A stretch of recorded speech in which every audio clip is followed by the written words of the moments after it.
Assalamualaikum warahmatullahi wabarakatuh. Apa kabar sobat sekalian? Jumpa lagi di channel Dialgo. Kali ini kita akan membahas berita kesehatan, yaitu cara mengembalikan indera penciuman setelah terinfeksi COVID-19 ya. Jadi memang setelah pandemi itu berakhir, belum bisa dipastikan gitu ya benar-benar bebas. Tetapi COVID-19 itu sudah menjadi hal yang sudah menjadi hal biasa ya. Nah, tetapi setelah COVID kadang ada perasaan anosmia, yaitu yang namanya kehilangan kemampuan kepekaan terhadap bau ya. Bagaimana cara untuk mengembalikan itu yang akan kita bahas kali ini.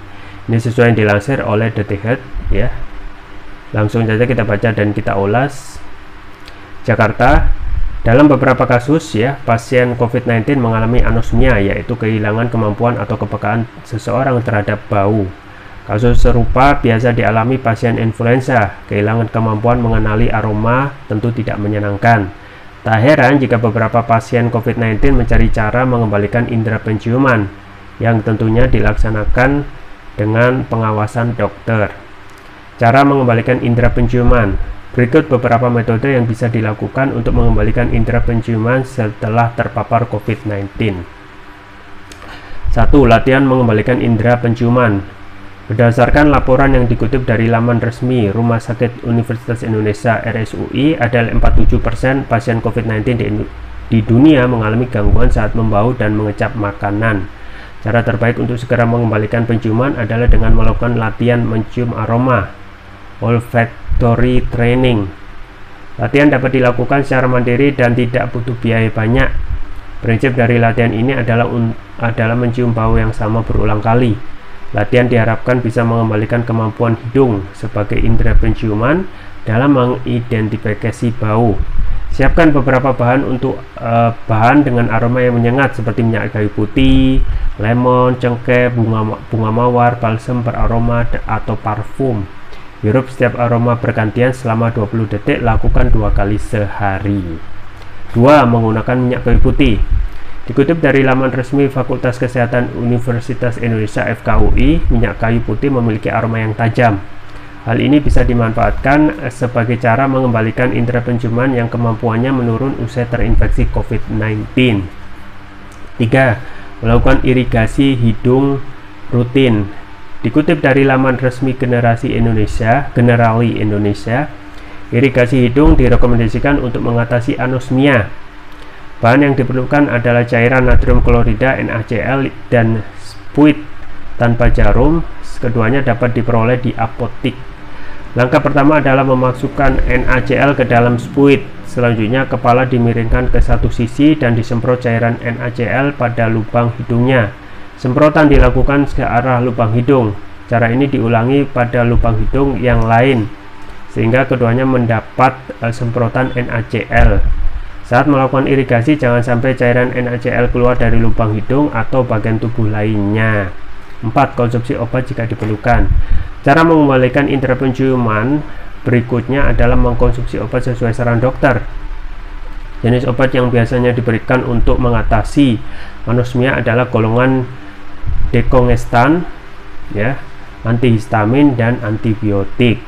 Itulah beberapa cara mengembalikan indera penciuman usai terinfeksi virus COVID-19.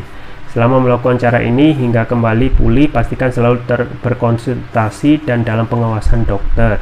Semoga sehat selalu ya, Detikers ya. Ya, itu ya sobat sekalian tentang pentingnya kita untuk mengembalikan ya ketika COVID ya. Ketika kita sudah kena COVID,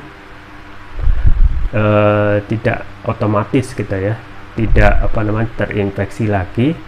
Tetapi kalau kita mengembalikan yang paling penting adalah mengembalikan penciuman yang tadi cara-caranya sudah sampaikan.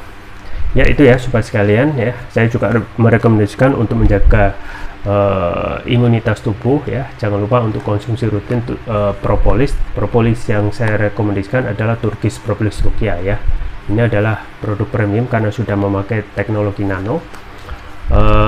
Manfaatnya antara lain dapat mengatasi penyakit non medis ya, kemudian dapat mengatasi kolesterol, asam urat, diabetes, stroke, luka ringan, batuk, pilek, tumor, mah, kanker, ginjal, jantung, sinusitis, paru-paru, dan lain sebagainya. Jadi hampir dapat mengatasi berbagai macam penyakit. Kemudian untuk varian selanjutnya yaitu Turkish Prophylaxis Brain, ya. Sesuai namanya, manfaatnya antara lain dapat memberikan nutrisi pada otak, meningkatkan konsentrasi, membantu pemulihan stroke, membantu proses pertumbuhan pada anak dan remaja, meningkatkan stamina, mengatasi gangguan migrain, vertigo, sakit kepala, stres, kepala pening, meningkatkan kecerdasan pada anak dan remaja, sekaligus memudahkan mereka menghafal pelajaran, dan dapat menutrisi otak orang dewasa yang suka lupa atau pikun, ya. Dan ini sudah mendapat sertifikat halal dari MUI, sertifikat dari BPOM, dan sertifikat dari INEA, International Nano Entrepreneur Association. Jangan lupa untuk selalu menjaga kesehatan imunitas tubuh dengan konsumsi rutin Turkish Prophylaxis, link pembelian ada di deskripsi. Atau bisa juga konsumsi produk herbal kami yang lain, adalah produk madu hutan. Ini contohnya juga ada madu nektar kopi, dan variannya banyak. Link pembelian ada di deskripsi. Atau bisa kunjungi toko online kami di Elgo, di Tokopedia atau Shopee dengan gratis ongkir. Itu saja yang bisa saya sampaikan, semoga bermanfaat. Jangan lupa like, share, dan subscribe. Sampai jumpa lagi. Wassalamualaikum warahmatullahi wabarakatuh.